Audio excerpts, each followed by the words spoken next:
Ako ste vlasnik stana, jeste li 100% sigurni da ste baš vlasnik i svog parkirnog mjesta? U ovom videu ću vam objasniti kako ovi podaci znaju biti zbunjujući.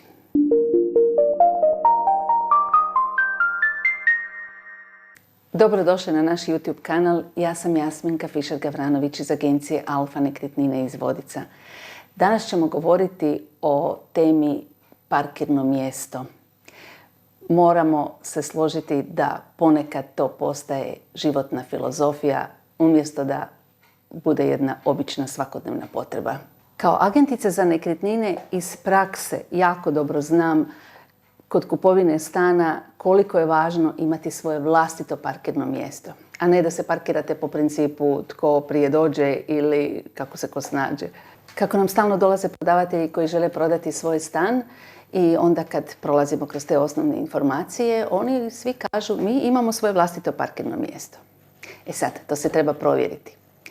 Kao što stan koji se prodaje mora biti etažiran i upisan u zemljišne knjige kao predmet prodaje, to isto vrijedi i za parkirno mjesto. Ako parkirno mjesto nije upisano kao pripadak stanu, nažalost, onda ono nije predmet prodaje, niti je u vlasništvu prodavatelja koji prodaje stan.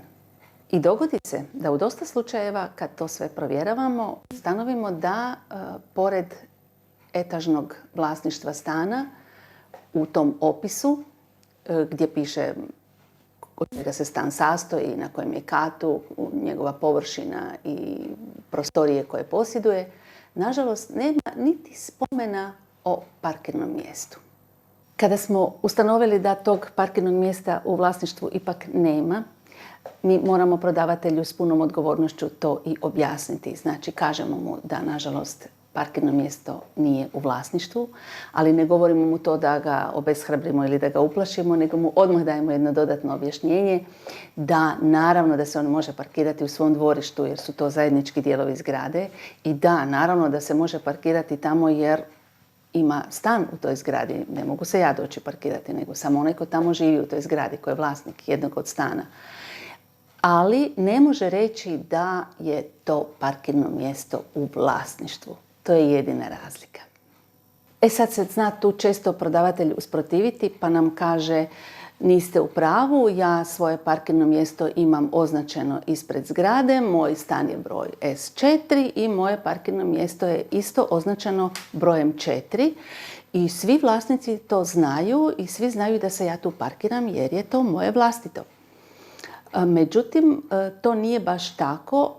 U stvari, to je s jedne strane dobro jer su se vlasnici usaglasili i dogovorili međusobno da ne bude sukoba koje će parkirno mjesto kome pripasti i čak bi bilo dobro da se napravi jedan međuvlasnički ugovor o korištenju parkirnog mjesta.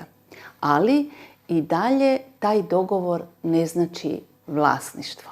Razlika je jednostavna. Ako imate parkirno mjesto upisano kao pripadak stanu u ZK izvatku, vi ste vlasnik tog parkirnog mjesta.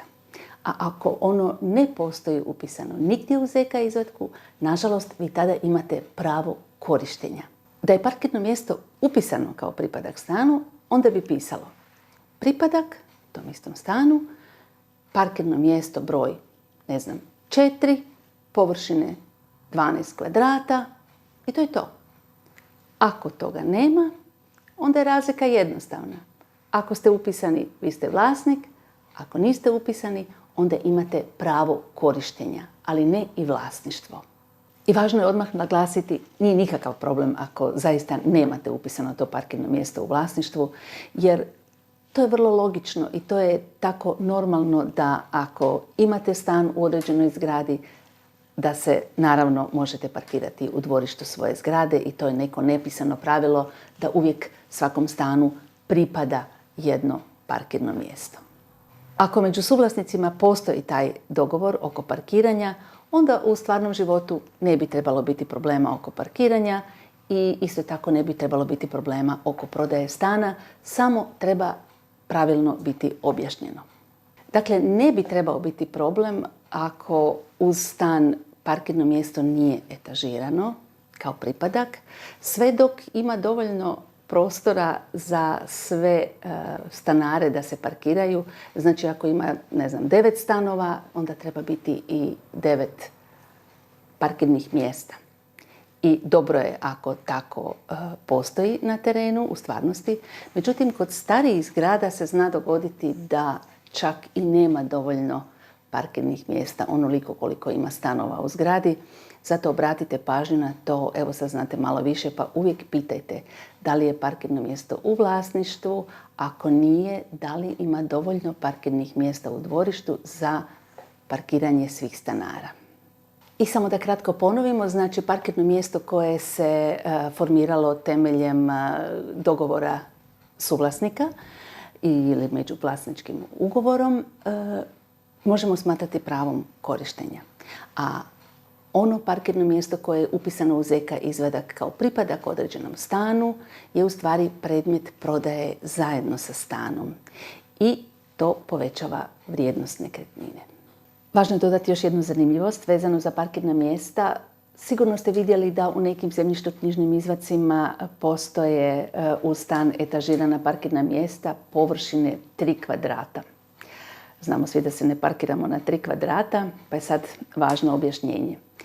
Takav upis je nastao zbog obračuna površine po jednom redukcijskom obračunskom koeficijentu, u ovom slučaju 0,25.